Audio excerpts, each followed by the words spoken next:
산길을 가다가 가시 울타리가 덮여 있는 데를 한번 지나가면 굉장히 힘듭니다. 섬에 한번 간 적이 있는데 막 길이 없어요. 위에 완전히 덮여가지고 뭐 완전히 덮였는데 뭐 햇빛이 안 들어오더라고요. 낮인데도. 근데 지나가는데 가시 같은 게 있어가지고 그냥 그걸 지나오면서 어떻게 지나갔는지 하여간 다른 기억은 없고 가시에 찔린 기억만 납니다.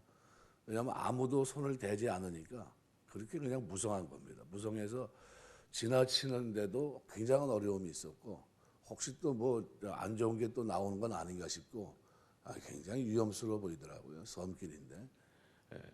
마찬가지로 여기 본문에 기록한 게으른 자와 정직한 자를 비교하면서 성공이라는 관점에서 게으른 자는 가시울타리 같다는 겁니다. 그래서 여기 한글개혁성경은 게으른 자에 대조되는 개념으로 정직한 자를 언급하고 있는데 문맥으로 보면 이 정직한 자는 부지런한 자로 보는 게 더 타당합니다. 그래서 부지런한 자와 정직한 자는 전혀 다른 의미가 아니라 오늘 부지런한 자는 하나님이 세우신 법칙에 충실한 자이기 때문에 우리가 그렇게 이해하면 될 것 같습니다. 그래서 하나님은 인간에게 땀을 흘리고 수고하도록 명하셨고 그제서야 먹을 수 있게 하셨습니다. 그래서 부지런히 일하는 것은 하나님의 법칙에 충실한 것으로서 정직한 자입니다. 우리가 근면하는 것이 성실하게 살아가는 것이 하나님의 뜻이라는 거죠. 솔로몬은 이 정직한 자, 곧 부지런한 자의 길은 대로지만 대로라고 하는 쌀날이란 말은 뚝을 쌓아 올림으로 평탄한 길을 만든다 이런 뜻입니다. 그러니까 이 대로 자체가 그냥 만들어지는 게 아니라 아주 뭐 남들이 봐도 규모 있는 걸음이 된다는 거죠. 그래서 사람들이 견고하게 쌓아 올려 만들어진 넓고 평탄한 길이 대로입니다. 그래서 여기 19절에 말하는 대로 정직한 자의 길은 대로다. 하지만 게으른 자의 길은 가시 울타리 같다는 겁니다. 가시 울타리 뭡니까? 준비가 정돈이 안 돼 있고 지나가는 것조차 힘들고 하는 이런 길이 바로 이 가시덤불입니다. 사람이 왕래하지 않았기 때문에 무성합니다. 가시덤불이 무성하고 이 가시가 자라난 이 길은 지나치려면 대단히 어렵습니다. 네. 그러니까 이것은 하나님이 세우신 법칙에 충실하지 못한 자들의 삶도 그와 같다는 겁니다. 그들의 삶이 대로가 될 수 없다는 겁니다. 가시덤불이 있는 것이 맞다는 겁니다. 부지런하지 못하면. 그래서 인간의 삶은 하나님 법칙에 충실할 때만 형통할 수 있다는 겁니다. 자동차는 차도를 벗어나서는 안전하게 목적지를 향해 달릴 수가 없습니다. 하나님이 세우신 노동의 법칙은 자동차로 말한다면 안전하게 목적지에 다다르게 하는 차도와 같습니다. 그러니까 근면하는 태도, 성실한 태도, 열심히 일하려고 하는 태도는 차로의 승부와 똑같아요. 그런데 안 하려고 하는 태도 자체가 뭡니까? 그것은 곧 자기 인생을 가시 울타리로 만드는 것과 똑같다는 겁니다. 학생이 공부해야 되는데 공부 안 하는 건 가시 울타리입니다. 그러면서 뭐 잘 되게 해달라는 건 말이 안 되죠. 뭐 우리 전에 맨날 최건능 목사님 그 신대원 다니면서 졸업은 해야 되는데 뭐 방법은 없고 공부는 안 했으니까. 그래서 그때 목사님 가서 그 기도했다 그러잖아요. 하나님 앞에 밤새 철야 기도하고 가가지고 이제 방법이 없으니까 뭐 홍방기에 있어야 뭐 쓸 거 아닙니까? 이게 이제 학장님 찾아가서 기도하면서 이제 뭐라 그러냐면은 기도하면서 제가 밤새 기도했는데 성령님도 어쩌지 못하더라고요. 전혀 제가 쓸 게 아무것도 없고 그래서 방법이 없습니다. 뭐 총장님 좀 도와주시죠. 그랬더니 어떻게 도와줄 수 있겠냐고 심은 대로 걷어야지 이렇게 얘기를 한 겁니다. 알겠습니다. 그럼 좀 총장님 제가 기도하고 나가겠습니다. 기도하면서 뭐라고 그러냐면 하나님 그래도 은혜 가운데 졸업하게 하시니 감사합니다. 그리고 총장님과 좋은 대화를 나눴습니다. 감사합니다. 그러면서 이제 그런 기도의 내용을 쭉 하고 난 다음에 총장님 감사합니다. 뭘 감사하냐고 오는데 그랬더니 아니 제가 졸업한다고 그랬더니 감사하다고 같이 아멘 하지 않으셨냐고. 그걸로 그냥 덤탱이 씌워가지고 그냥 우여곡절 그때 졸업을 했습니다. 그분이. 근데 이제 그분이 하는 말이 나오면서 뭐라 그랬냐면은 성령님도 공부 안 하면 별 수 없다고. 방법이 없다는 거예요. 그러니까 똑같이 학생 입장에서 공부를 안 하면 가시울타리입니다. 검은 거는 글씨고 하얀 거는 뭐 그냥 그런 식으로 전혀 안 되는 겁니다. 이거 인생이 똑같아요. 가시울타리 같은 인생을 사는 사람, 게으른 사람들은 그런 겁니다. 우리 옛날 부모님들이 다른 건 다 봐주는데 자식이 어떻게 해요? 벌건 대낮이 있는데도 자고 있는 거 못 보잖아요. 자고 있으면 어떻게 합니까? 어떻게 해서라도 가서 막 두들겨 깨우잖아요. 저 사람이 되려고 그러냐 안 되려고 하면서 시작해가지고 별 얘기 다 듭니다. 옛날에는 어르신들이 자녀들을 엄하게 아주 혹독하게 다뤘지 않습니까? 그래서 뭐 굉장히 부지런한 그런 모습이 있었는데 요즘은 부모가 자식 눈치를 봐요. 자는데 깨우면 안 될 것 같고 요즘 피곤하니 거꾸로 생각하고 있는 것 같아요. 그래서 아주 그런 면이 좀 다릅니다. 그래서 시편 128편 2절은 이렇게 말합니다. 내가 내 손이 수고한 대로 먹을 것이라 내가 복되고 형통하리로다. 쉽게 말하면 오늘 본문과 빗대어 얘기하면 대로가 열릴 것이다. 수고하면 대로가 열린다 이런 얘기입니다. 그래서 게으른 자의 길은 가시울타리지만 부지런한 자의 이 길은 대로입니다. 그래서 이 대로 우리 여러분 걷는 걸음 속에 큰 길, 여러분이 수고하고 근면한 그 길에 성실하게 노력한 그 길에 대로가 열리게 되시길 주의 이름으로 축원합니다. 아주 견고하게 쌓아온 길, 평탄한 길, 달릴 수 있는 길입니다. 아주 이게 하나님의 형통을 누릴 수 있는 그런 길이다 하는 거죠. 20절 보면 지혜로운 아들은 아비를 즐겁게 하여도 미련한 자는 어미를 업신여긴다. 즐겁게 하고 업신여긴다. 이게 부모에 대한 태도와 그 결과를 비교합니다. 부모에 대한 효는 십계명에서부터 하나님과 관계돼서 얘기합니다. 출애굽기 20장 12절 말씀대로 이거는 공경하는 겁니다. 하나님 경외하듯이 우리가 부모에 대한 태도는 사람에 준 첫 계명입니다. 약속 있는 첫 계명입니다. 한번 해보라는 겁니다. 그대로. 그리고 그건 반드시 해야 된다는 거예요.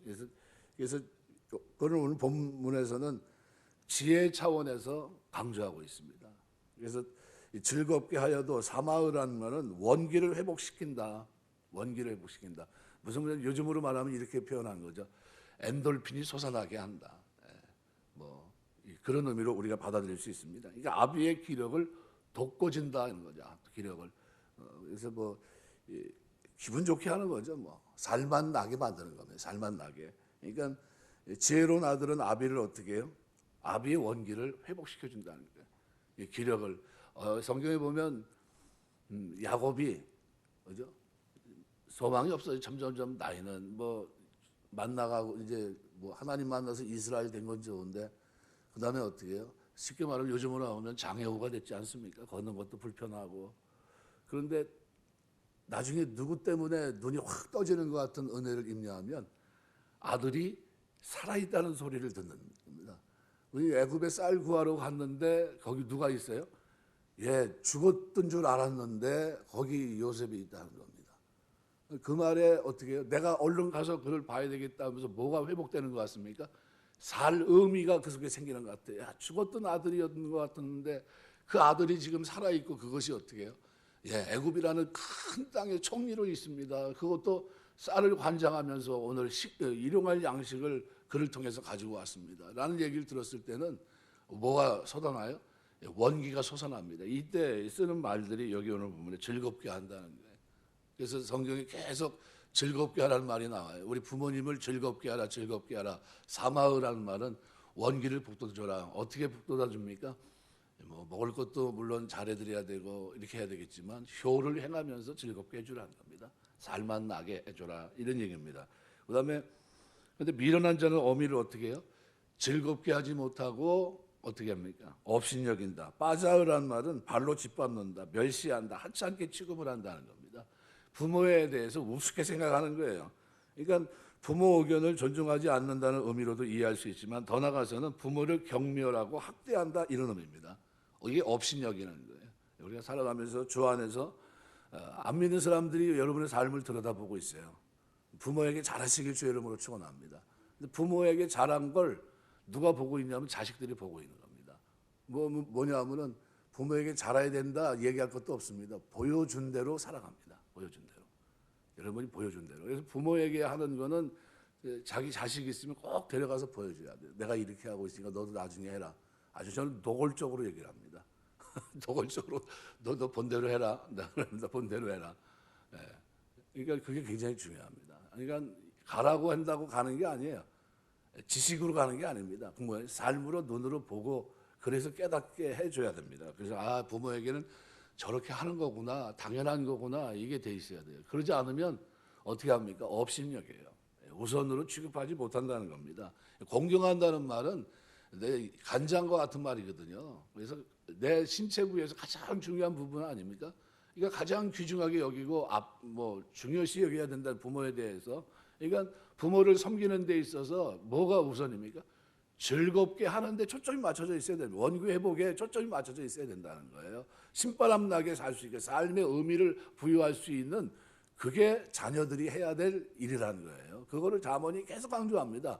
왜냐하면 그것이 이 땅에서 형통하고 하나님 앞에 복을 받는 축복의 길이기 때문에 그렇습니다.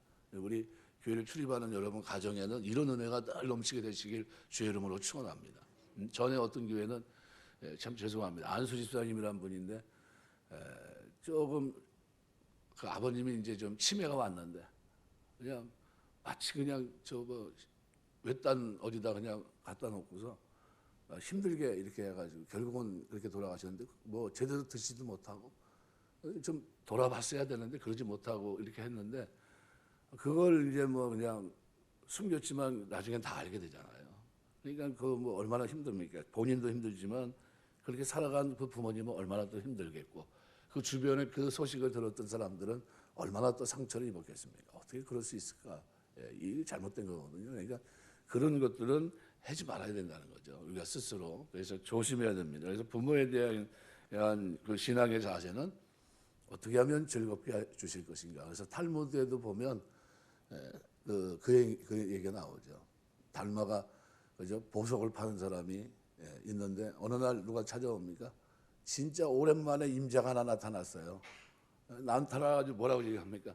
보석을 보여달라는 거에 지금 사가야 되니까. 그런데 아버님 뭐 하고 있냐면 보석을 베개 삼아 주무시고 계신 겁니다. 그러니까 뭐라고 얘기하면 죄송합니다. 우리 아버님이 오랜만에 지금 주무시기 때문에 보석이 있긴 있는데 팔 수가 없습니다. 다음에 오십시오. 이렇게 보냅니다. 왜요? 부모님이 지금 쉬시는데 어떻게 보석 팔겠다고 부모님 쉬는 걸 깰 수 있겠냐. 그러니까 부모님을 배려해 주는 거죠. 그 모습을 탈무드에서 기록합니다. 그러니까 그런 모습이 그러니까 어떻게 보면 한두 가지가 아니겠죠. 다양한 모습 속에서 부모님과의 관계 속에서 배려하고 또 존경하고 또 이렇게 어떻게 기력이 진짜 샘솟을 수 있는 그런 모습이 부모 공경입니다. 그래서 그래서 지혜로운 아들은 아비를 즐겁게 하지만 미련한 자는 어미를 업신여긴다. 또 21절 보면 무지한 자는 미련한 것을 즐겨하여도 명철한 자는 그 길을 바르게 한다. 명철한 자는 그 길에서 벗어나지 않는다는 거예요. 근데 미련한 자는 어떻게 문자적으로 마음이 빈 자를 말합니다. 그러니까 바른 이성적 판단 능력이 없는, 그죠? 그래서 무지한 자는 미련한 것을 즐겨하여도, 미련한 것이란 선한 것에서 벗어난 모든 종류의 악한 행위, 사람이 마땅히 행할 도리에서 벗어난 죄악, 이런 것들을 얘기합니다. 그러니까 명철한 자는 걷고 있는 바른 길에서 이탈하거나 떨어져 나가지 않고 성실하게 그 길을 걸어갑니다. 그 차이입니다. 그래서 그 모습을 무지한 자는 미련한 것을 즐겨하여도 명철한 자는 그 길을 바르게 한다. 우리가 신앙생활하면서 이것이 옳은 길이다 싶을 때 어떻게 해요? 거기서 이탈하지 않고 묵묵히 그 길을 고수하고 걸어가는 게 명철한 자라는 겁니다. 우리가 보통 이런 얘기합니다. 일탈 얘기를 합니다. 일탈이 문제가 많지 않습니까? 일탈. 근데 성경은 뭐예요? 일상적인 삶이 축복이라고 얘기합니다. 일상 속에서 어떻게 살아야 됩니까? 거기서 행복을 얻을 수 있어야 된다는 겁니다. 늘 생각하면서 명철한 자는 그 길을 바르게 한다. 살아가면서 무슨 마음이 있습니까? 참 행복하다 하는 마음이 있어야 돼요. 그러니까 우리 인생 전반을 차지하는 일상이 사실은 굉장히 행복하고 즐거워야 됩니다. 매일매일 일터에서 땀 흘리고 수고하는 것을 이거를 어떻게 하면 빨리 그만둬야 되나? 이건 나에게 고통인데, 이건 큰 짐인데, 나는 왜 이렇게 사나? 이렇게 생각하면 그게 힘들어요. 근데 그걸 어떻게 생각해야 됩니까? 참 감사하다. 참 날 하나님 축복해서 그래도 건강하게 일을 하게 하시니 감사하다. 이 생각하는 게 틀립니다.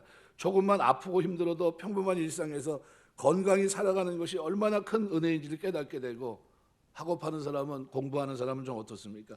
계속할 수 없는 어려움에 처하게 되었을 때 아침에 일어나 등교를 하고 수업을 하고 하교를 하는 일상이 그들 보기에는 얼마나 값집니까? 그러니까 그런 식으로 사람들은 우리 인생의 중요한 기쁨, 행복을 주는 일상의 가치를 깨닫지 못한 채 새로운 즐거움을 찾아다니고 일탈을 꿈꾸고 그로 인한 기쁨을 추구하려고 하는데 그것은 잘못된 거라는 거예요. 그러지 않다는 겁니다. 그래서 21절은 무지한 자는 미련한 것을 즐겨하여도, 이게 뭡니까? 세상 사람들이 걷는 대로 죄악 속에서 일탈 이런 것들을 꿈꾸며 살지만 명철한 자는 그 길을 바르게 한다. 어떻게 해요?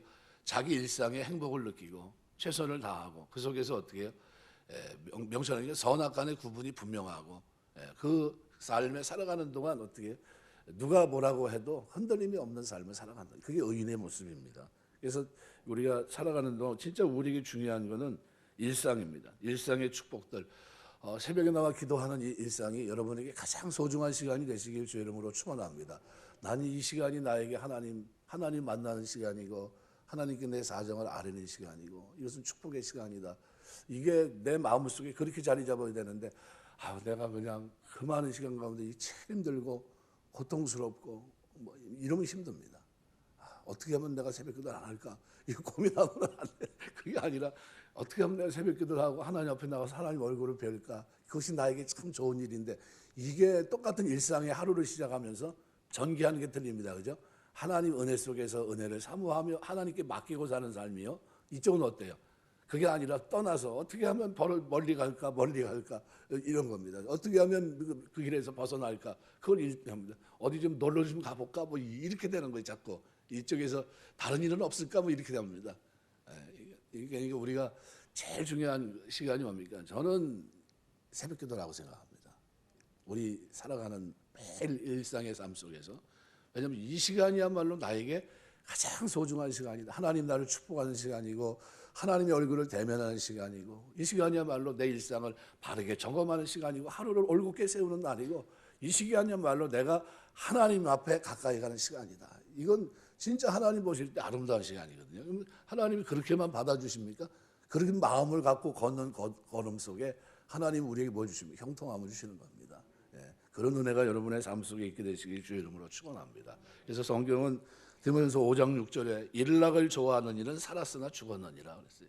그러니까 다른 즐거움을 자꾸 취하지 말라는 겁니다. 전도서 5장 10절 보면 은을 사랑하는 자는 은으로 만족함이 없고 풍부를 사랑하는 자는 소득으로 만족함이 없나니 이것도 헛되다. 그러니까 우리가 하나님 경외하며 살아가는 이게 어떻게 보면 굉장히 고단해 보이고 힘들어 보이는데 그런데 이 일상이 사실은 우리 인생에서 우리 영혼 전체를 놓고 봤을 때 가장 아름다운 일이라는 겁니다. 그래서 여기서부터 기쁨을 얻고 여기서부터 행복을 누린다면 우리는 부러울 것이 전혀 없는 이 땅에서 가장 값진 생애를 살아가게 될 줄 믿습니다. 오늘 본문에 세 가지 쭉 얘기를 하고 있습니다. 성실한 사람, 하나님 앞에 정직한 자, 부지런한 자의 길은 대로입니다. 예수 믿는 사람들은 부지런한 자, 성실한 자가 돼야 됩니다. 그 길은 그냥 만들어진 가시울타리가 아닙니다. 가는 길이 형통하다는 겁니다. 수고한 열매를 거둘 수 있다 이런 얘기입니다. 지혜로운 아들은 아비를 기력을 돋구는 그런 일들을 한다는 겁니다. 부모의 관계에서 힘을 주는 아들이 되지 결코 어떻게 해요? 업신여기지 않는다라는 거죠. 그래서 만약 그런 중심이 있다면 잘못된 태도다 그거는. 그래서 하나님 앞에 아비와 어미에 대해서 늘 즐겁게 하려고 하는 이 중심이 있어야 됩니다. 마지막으로 무지한 자는 일상을 우습게 여기지만 진짜 명철한 자는 그 일상을 바르게 세웁니다. 그 일상을 하나님 앞에 시작하고 경외하면서 그 길을 걸어갑니다. 이런 은혜가 저 여러분의 믿음 생활 속에 늘 충만해서 인정받는 하나님께 인정받고 하나님 앞에 복을 받는 귀한 삶이 되시길 주의 이름으로 축원합니다. 기도하겠습니다.